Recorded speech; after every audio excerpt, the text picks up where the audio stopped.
तो आइए सुनते हैं मुंशी प्रेमचंद की कहानियों का संग्रह मानसरोवर भाग 2 की और एक कहानी जिसका नाम है लॉटरी। जल्दी से मालदार हो जाने की हवस किसे नहीं होती।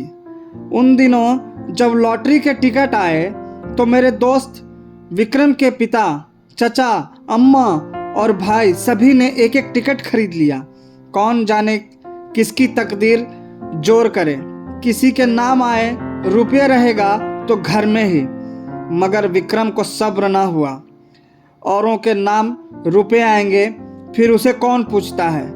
बहुत होगा 10-5 हजार उसे दे देंगे। इतने रुपयों में उसका क्या होगा। उसकी जिंदगी में बड़े बड़े मंसूबे थे। पहले तो उसे संपूर्ण जगत की यात्रा करनी थी।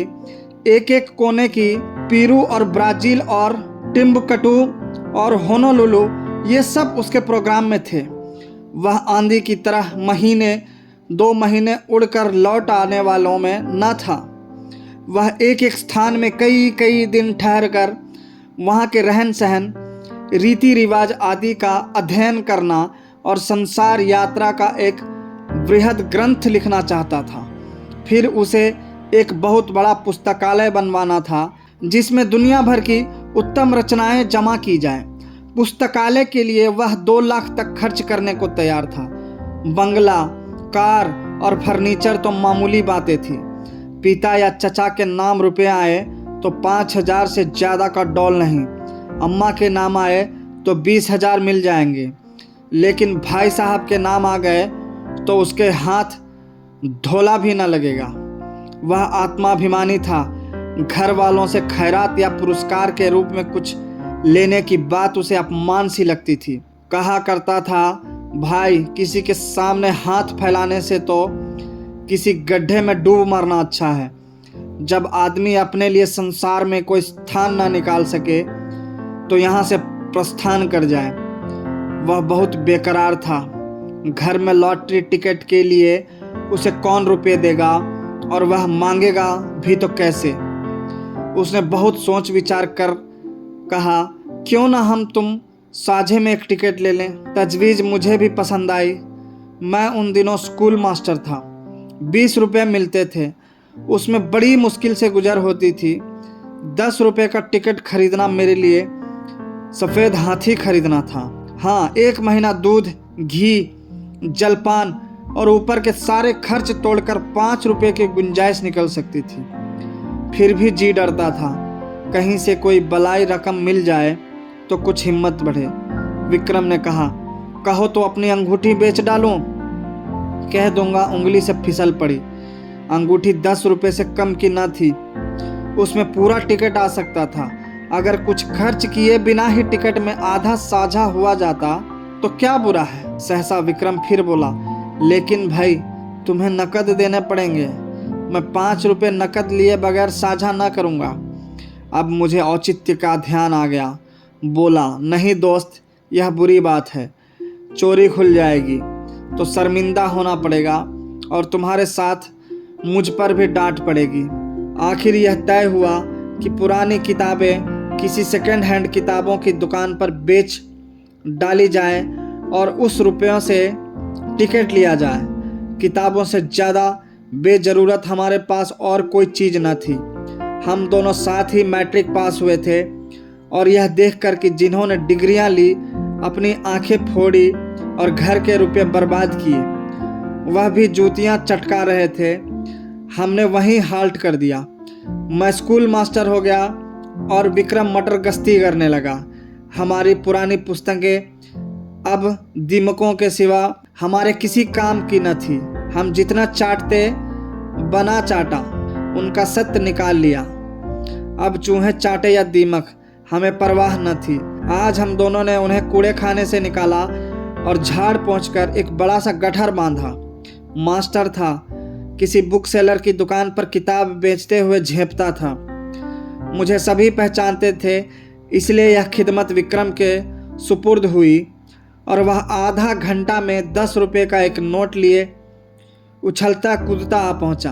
मैंने उसे इतना प्रसन्न कभी ना देखा था। किताबें 40 रुपये से कम की न थी। पर यह 10 रुपये उस वक्त हमें जैसे पड़े हुए मिले। अब टिकट में आधा साझा होगा, 10 लाख की रकम मिलेगी, 5 लाख मेरे हिस्से में आएंगे, 5 विक्रम के। हम अपने इसी में मगन थे। मैंने संतोष का भाव दिखाकर कहा, 5 लाख भी कुछ कम नहीं होते जी।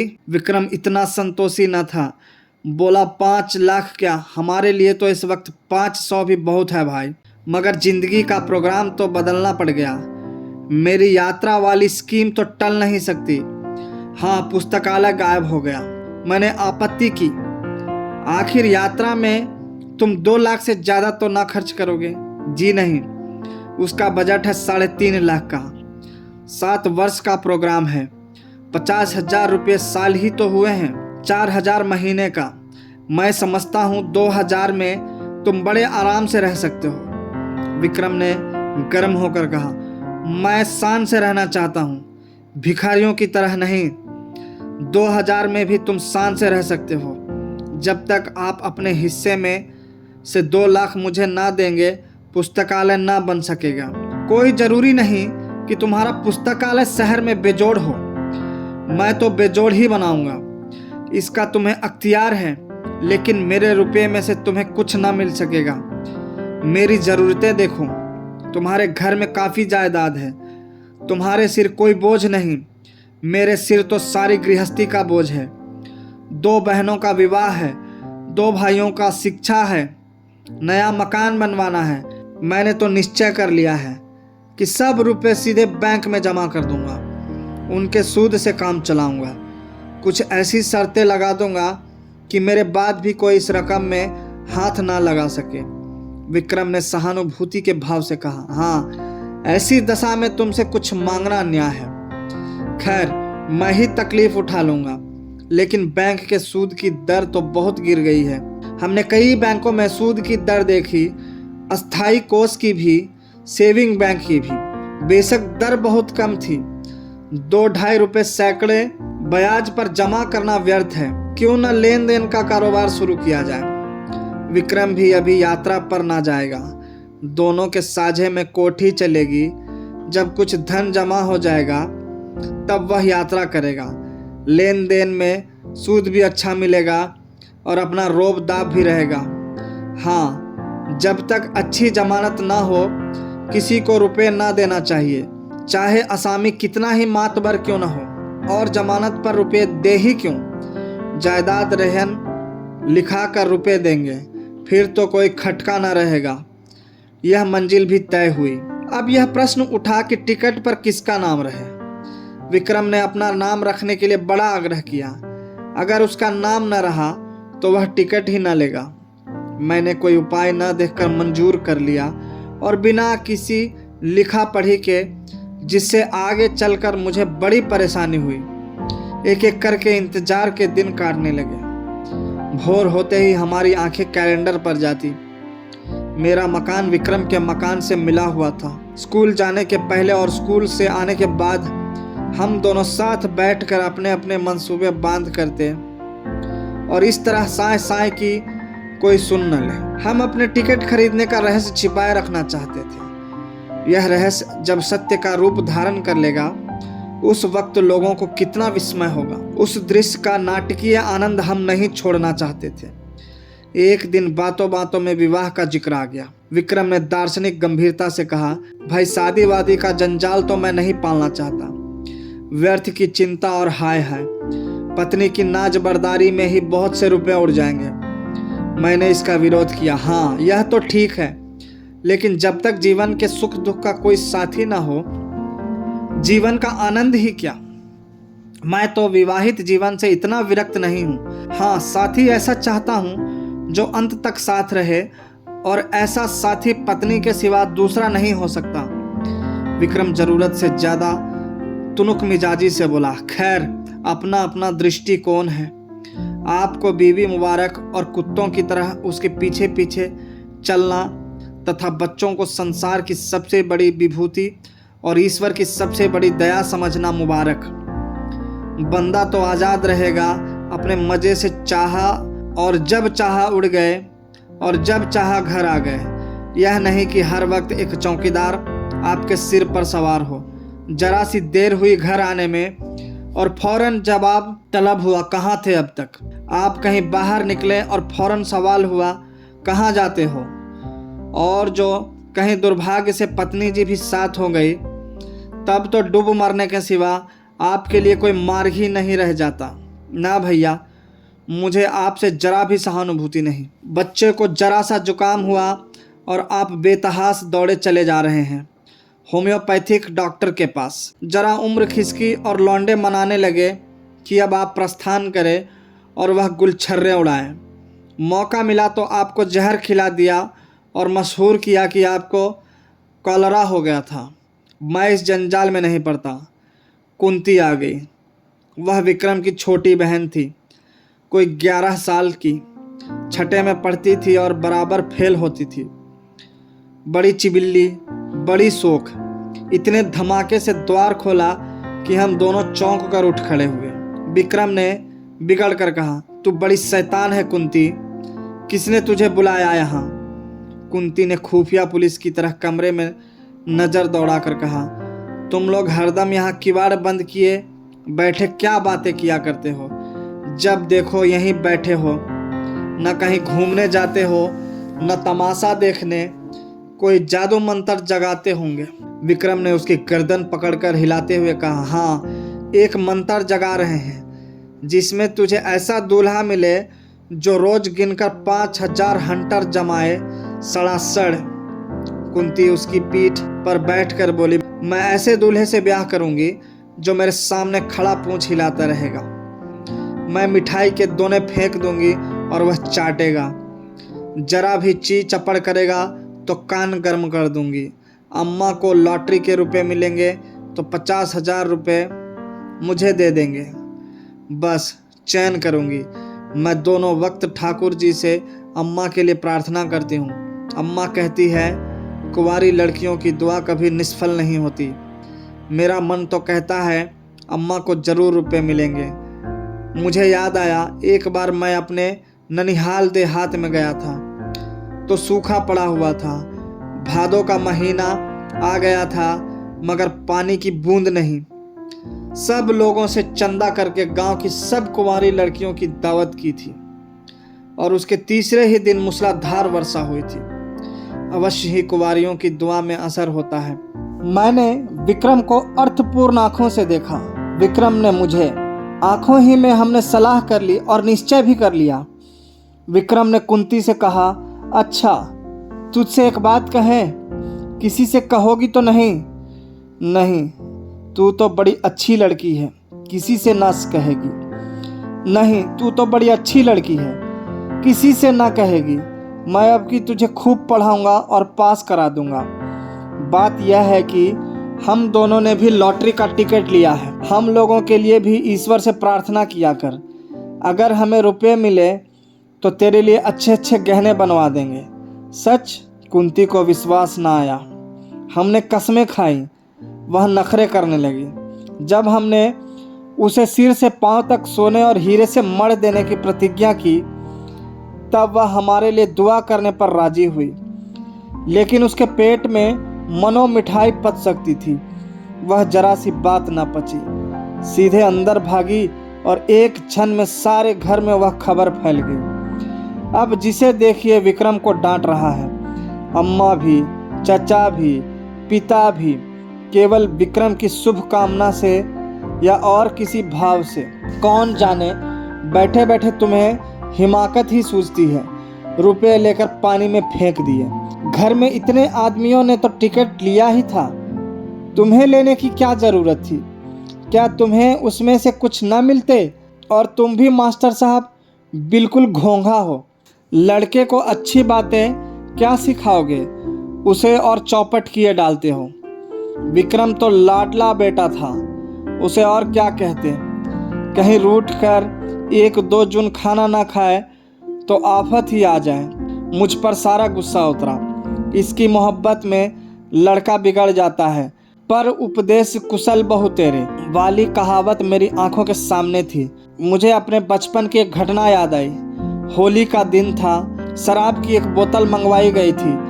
मेरे मामू साहब उन दिनों आए हुए थे। मैंने चुपके से कोठरी में जाकर गिलास में एक घूंट शराब डाली और पी गया। अभी गला जल ही रहा था और आंखें लाल ही थी कि मामू साहब कोठरी में आ गए और मुझे मानो सेंधा में गिरफ्तार कर लिया और इतना बिगड़े कि मेरा कलेजा सूखकर छुहारा हो गया। अम्मा ने भी डांटा, पिताजी ने भी डांटा। मुझे आंसुओं से उनकी क्रोधाग्नि शांत करनी पड़ी और दोपहर ही को मामू साहब नशे में पागल होकर गाने लगे, फिर रोए, फिर अम्मा को गालियां दी, दादा के मना करने पर भी मारने दौड़े और आखिर में कै करके ज़मीन पर बेसुध पड़े नजर आए। विक्रम के पिता बड़े ठाकुर साहब और ताऊ छोटे ठाकुर साहब दोनों जड़बादी थे, पूजा पाठ की हंसी उड़ाने वाले, पूरे नास्तिक, मगर अब दोनों बड़े निष्ठावान और ईश्वर भक्त हो गए थे। बड़े ठाकुर साहब प्रातःकाल गंगा स्नान करने जाते और मंदिरों के चक्कर लगाते हुए दोपहर को सारी देह में चंदन लपेटे घर लौटते। छोटे ठाकुर साहब घर पर ही गर्म पानी से स्नान करते और गठिया से ग्रस्त होने पर भी राम नाम लिखना शुरू कर देते। धूप निकल आने पर पार्क की ओर निकल जाते और चींटियों को आटा खिलाते। शाम होते ही दोनों भाई अपने ठाकुर द्वारे में जा बैठते और आधी रात तक भगवत की कथा तन्मय होकर सुनते। विक्रम के बड़े भाई प्रकाश को साधु महात्माओं पर अधिक विश्वास था। वह मठों और साधुओं के अखाड़ों तथा कुटियों की खाक छानते और माताजी को तो भोर से आधी रात तक स्नान, पूजा और व्रत के सिवा दूसरा काम ही न था। इस उम्र में भी उन्हें श्रृंगार का शौक था, पर आजकल पूरी तपस्विनी बनी हुई थी। लोग नाहक लालसा को बुरा कहते हैं, मैं तो समझता हूँ हमें जो यह भक्ति निष्ठा और धर्म प्रेम है वह केवल हमारी लालसा, हमारी हवस के कारण, हमारा धर्म हमारे स्वार्थ के बल पर टिका हुआ है।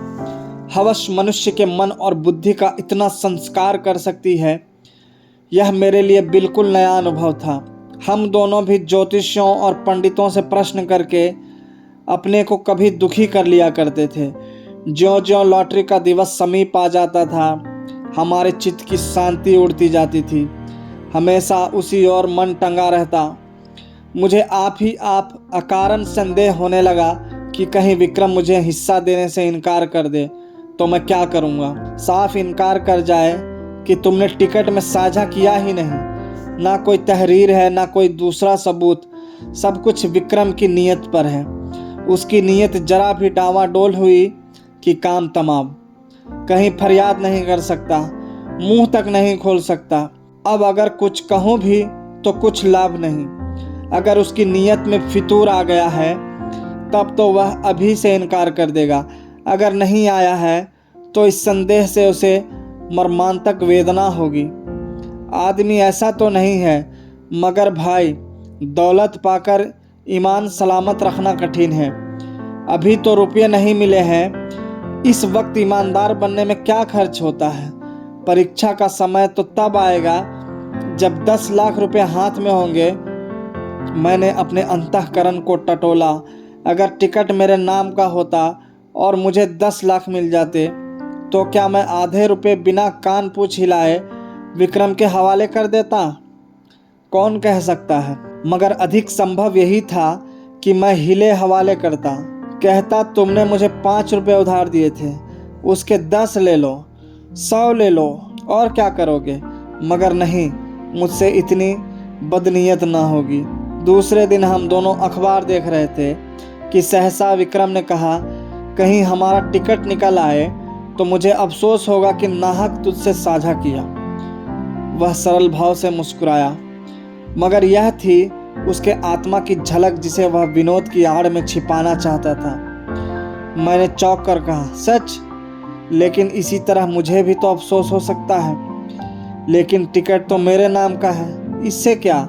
अच्छा मान लो मैं तुम्हारे साझे से इनकार कर जाऊं। मेरा खून सर्द हो गया, आंखों के सामने अंधेरा छा गया। मैं तुम्हें इतना बदनीयत नहीं समझता था। मगर है बहुत संभव। 5 लाख, सोचो, दिमाग चकरा जाता है। तो भाई अभी से कुशल है, लिखा पढ़ी कर लो, यह संशय रहे ही क्यों। विक्रम ने हंसकर कहा, तुम बड़े शक्की हो यार, मैं तुम्हारी परीक्षा ले रहा था। भला ऐसा कहीं हो सकता है? 5 लाख क्या 5 करोड़ भी हो तब भी ईश्वर चाहेगा तो नियत में खलल ना आने दूंगा।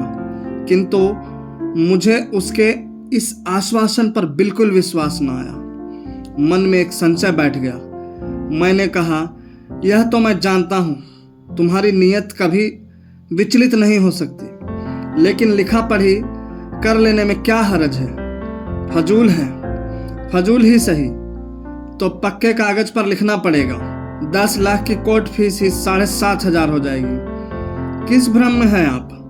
मैंने सोचा, बला से शादी लिखा पढ़ी के बल पर कोई कानूनी कार्रवाई न कर सकूंगा, पर इन्हें लज्जित करने का, इन्हें जलील करने का, इन्हें सबके सामने बेईमान सिद्ध करने का अवसर तो मेरे हाथ आएगा। और दुनिया में बदनामी का भय न हो तो आदमी न जाने क्या करे। अपमान का भय कानून के भय से किसी तरह कम क्रियाशील नहीं होता। बोला, मुझे सादे कागज पर ही विश्वास आ जाएगा। विक्रम ने लापरवाही से कहा, जिस कागज का कोई कानूनी महत्व नहीं उसे लिखकर क्या समय नष्ट करें? मुझे निश्चय हो गया कि विक्रम की नीयत में अभी से फितूर आ गया, नहीं तो सादा कागज लिखने में क्या बाधा हो सकती है। बिगड़ कर कहा, तुम्हारी नीयत तो अभी से खराब हो गई। उसने निर्लज्जता से कहा, तो क्या तुम साबित करना चाहते हो कि ऐसी दशा में तुम्हारी नीयत न बदलती? मेरी नीयत इतनी कमजोर नहीं है, रहने भी दो। बड़े नीयत वाले अच्छे अच्छे को देखा है। तुम्हें इसी वक्त लेखाबद्ध होना पड़ेगा। मुझे तुम्हारे ऊपर विश्वास नहीं रहा। अगर तुम्हें मेरे ऊपर विश्वास नहीं है तो मैं भी नहीं लिखता। तो क्या तुम समझते हो तुम मेरे रुपए हजम कर जाओगे? किसके रुपए और कैसे रुपए? मैं कह देता हूँ विक्रम, हमारी दोस्ती का ही अंत ना हो जाएगा, बल्कि इससे कहीं भयंकर परिणाम होगा। हिंसा की एक ज्वाला सी मेरे अंदर दहक उठी। सहसा दीवान खाने में झड़प की आवाज सुनकर मेरा ध्यान उधर चला गया। यहाँ दोनों ठाकुर बैठा करते थे। उनमें ऐसी मैत्री थी जो आदर्श भाइयों में हो सकती है। राम और लक्ष्मण में भी इतनी ही रही होगी। झड़प की तो बात ही क्या, मैंने उनमें कभी विवाद होते भी ना सुना था। बड़े ठाकुर जो कह दे वह छोटे ठाकुर के लिए कानून था, और छोटे ठाकुर की इच्छा देखकर ही बड़े ठाकुर कोई बात कहते थे। हम दोनों को आश्चर्य हुआ। दीवान खाने के द्वार पर जाकर खड़े हो गए। दोनों भाई अपनी अपनी कुर्सियों से उठकर खड़े हो गए थे। एक एक कदम आगे भी बढ़ आए थे। आंखें लाल, मुख विकृत, त्योरियां चढ़ी हुई, मुट्ठियां बंधी हुई। मालूम होता था बस हाथापाई हुई ही चाहती है। छोटे ठाकुर ने हमें देखकर पीछे हटते हुए कहा, सम्मिलित परिवार में जो कुछ भी और कहीं से भी और किसी के नाम भी आए वह सबका बराबर है। बड़े ठाकुर ने विक्रम को देखकर एक कदम और आगे बढ़ाया। हरगिज नहीं, अगर मैं कोई जुर्म करूं तो मैं पकड़ा जाऊंगा। सम्मिलित परिवार नहीं, मुझे सजा मिलेगी, सम्मिलित परिवार को नहीं। यह वैयक्तिक प्रश्न है, इसका फैसला अदालत से होगा। शौक से अदालत जाइए। अगर मेरे लड़के, मेरी बीवी या मेरे नाम लॉटरी निकली तो आपका उससे कोई संबंध ना होगा। उसी तरह जैसे आपके नाम लॉटरी निकले तो मुझसे, मेरी बीवी से या मेरे लड़के से उससे कोई संबंध ना होगा। अगर मैं जानता कि आपकी ऐसी नीयत है तो मैं भी बीवी बच्चों के नाम से टिकट ले सकता था। यह आपकी गलती है, इसलिए कि मुझे विश्वास था आप भाई हैं। यह जुआ है, आपको समझ लेना चाहिए था। जुए की हार जीत का खानदान पर कोई असर नहीं पड़ सकता। अगर आप कल को 10-5 हजार रेस में हार आए तो खानदान उसका जिम्मेदार ना होगा, मगर भाई का हक दबाकर आप सुखी नहीं रह सकते। आप न ब्रह्मा हैं, न ईश्वर और न कोई महात्मा। विक्रम की माता ने सुना कि दोनों भाइयों में ठनी हुई है और मल्ल युद्ध होना चाहता है, तो दौड़ी हुई बाहर आई और दोनों को समझाने लगी। छोटे ठाकुर ने बिगड़ कर कहा, आप मुझे क्या समझाती हैं? उन्हें समझाइए। जो 4-4 टिकट लिए हुए बैठे हैं, मेरे पास क्या है? एक टिकट, उसका क्या भरोसा? मेरी अपेक्षा जिन्हें रुपये मिलने का चौगुना चांस है, उनकी नीयत बिगड़ जाए तो लज्जा और दुख की बात है। ठकुराइन ने देवर को दिलासा देते हुए कहा, अच्छा, मेरे रुपये में से आधे तुम्हारे, अब तो खुश हो? बड़े ठाकुर ने बीवी की जबान पकड़ी, क्यों आधे ले लेंगे? मैं एक धोला भी न दूंगा। हम मुरव्वत और सहृदयता से काम लें, फिर भी उन्हें 5वें हिस्से से ज्यादा किसी तरह न मिलेगा। आधे का दावा किस नियम से हो सकता है? न बौद्धिक, न धार्मिक, न नैतिक। छोटे ठाकुर ने खिसिया कर कहा, सारी दुनिया का कानून आप ही तो जानते हैं। जानते ही हैं। 30 साल तक वकालत नहीं की है। यह वकालत निकल जाएगी जब सामने कलकत्ते का बैरिस्टर खड़ा कर दूंगा। बैरिस्टर की ऐसी तैसी, चाहे वह कलकत्ते का हो या लंदन का, मैं आधा लूंगा, उसी तरह जैसे घर की जायदाद में मेरा आधा है। इतने में विक्रम के बड़े भाई साहब सिर और हाथ में पट्टी बांधे, लंगड़ाते हुए, कपड़ों पर ताजा खून के दाग लगाए, प्रसन्न मुख आकर एक आराम कुर्सी पर गिर पड़े। बड़े ठाकुर ने घबरा कर पूछा, यह तुम्हारी क्या हालत है जी? यह चोट कैसे लगी? किसी से मारपीट तो नहीं हो गई? प्रकाश ने कुर्सी पर लेटकर एक बार कराहा, फिर मुस्कुरा कर बोले, जी कोई बात नहीं, ऐसी कुछ बहुत चोट नहीं लगी। कैसे कहते हो कि चोट नहीं लगी? सारा हाथ और सिर सूज गया, कपड़े खून से तर। यह मामला क्या है? कोई मोटर दुर्घटना तो नहीं हो गई? बहुत मामूली चोट है साहब, 2-4 दिन में अच्छी हो जाएगी, घबराने की कोई बात नहीं। प्रकाश के मुख पर आशापूर्ण शांत मुस्कान थी। क्रोध, लज्जा या प्रतिशोध की भावना का नाम भी न था।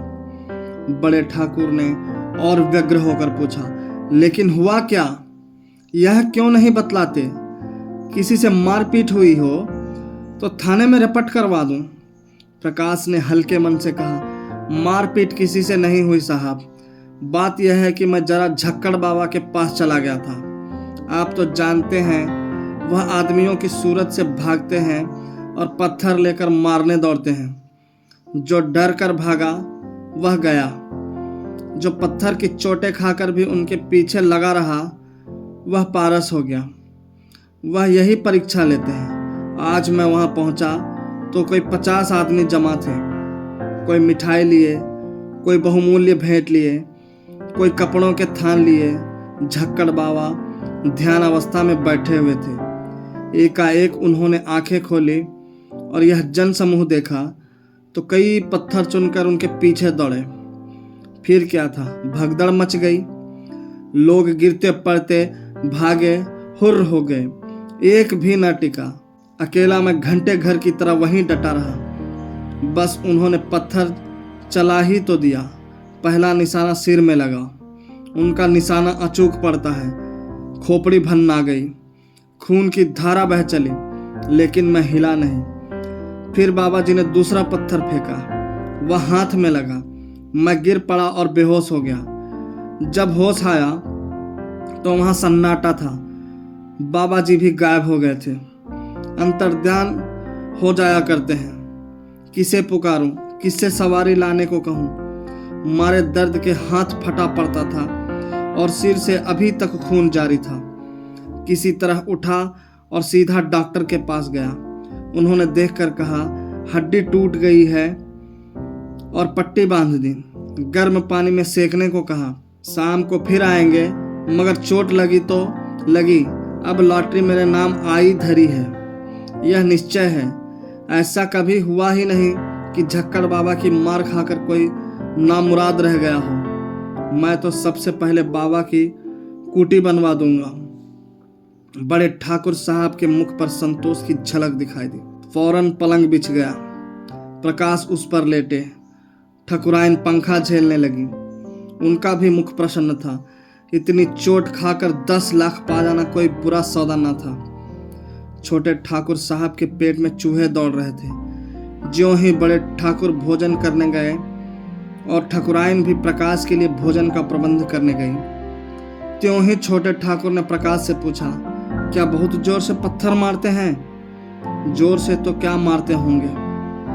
प्रकाश ने उनका आशय समझकर कहा, अरे साहब, पत्थर नहीं मारते, बम गोले मारते हैं। देवसा तो डील डॉल है और बलवान इतने हैं कि एक घूंसे में शेरों का काम तमाम कर देते हैं। कोई ऐसा वैसा आदमी हो तो एक ही पत्थर में टें हो जाए।